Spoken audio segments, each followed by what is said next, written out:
Urban rapid transit systems serve as the circulatory networks of the modern metropolis.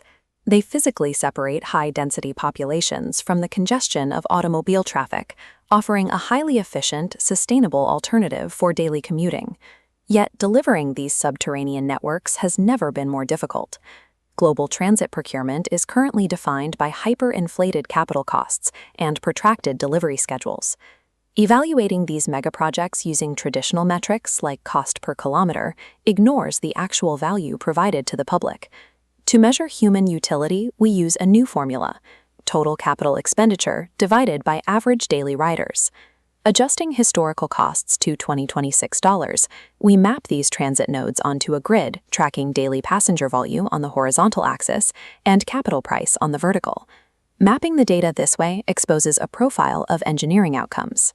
It separates the highly efficient operational hubs from the bespoke architectural monuments that drain municipal ledgers.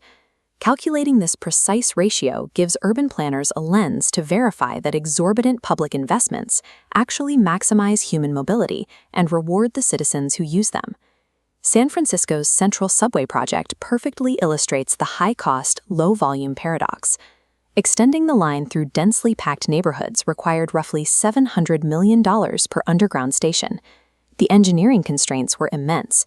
Crews deployed twin tunnel boring machines to chew through soft ground up to 120 feet below the surface. These massive machines had to weave safely beneath existing Bay Area rapid transit infrastructure and thread the needle through a maze of historic high-rise building foundations. But after the pandemic permanently fractured downtown office occupancy, the ridership models collapsed. By early 2024, the newly minted Yerba Buena Moscone station was processing a mere 350 entries per average weekday. When we plot Yerba Buena on our chart, dividing its $700 million cost by 350 daily commuters, we get an expenditure of exactly $2 million for every single daily passenger.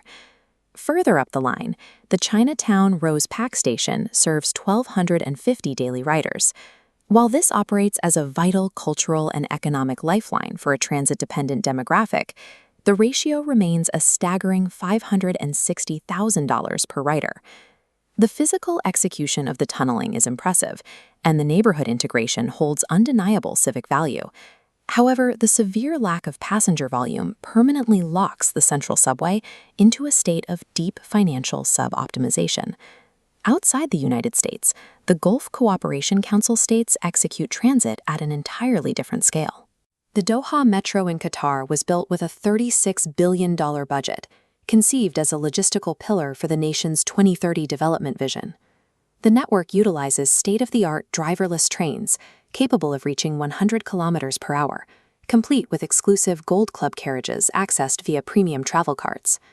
The Masharib interchange stands as the architectural centerpiece of the system, built at an adjusted cost of $850 million. Handling an estimated 22,000 daily passengers, the Masharib hub lands here on our chart. That calculates to roughly $38,600 in capital spend per daily rider. Qatar possesses near unlimited sovereign wealth, but it also possesses a sprawling, highway-centric urban layout. Heavily subsidized fuel prices encourage the vast majority of the population to rely on private automobiles. The Doha Metro proves that infinite capital can engineer a pristine, futuristic transit system.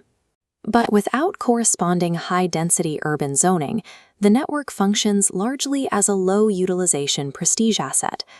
To see how massive capital outlays hold up against true urban density, we can look at a controlled economic experiment in the rebuilding of Lower Manhattan. The World Trade Center Oculus was designed to replace the destroyed PATH station. Backed by federal subsidies, its final adjusted price tag reached $5.1 billion. Spanish architect Santiago Calatrava designed the structure as a soaring civic monument. Constructing this wing-like pavilion without internal columns required importing $474 million of custom-made structural steel directly from Italy. This chart plots the reality of the Oculus. The core transportation utility of this $5.1 billion structure serves approximately 50,000 daily PATH commuters. That requires an expenditure of over $102,000 per passenger.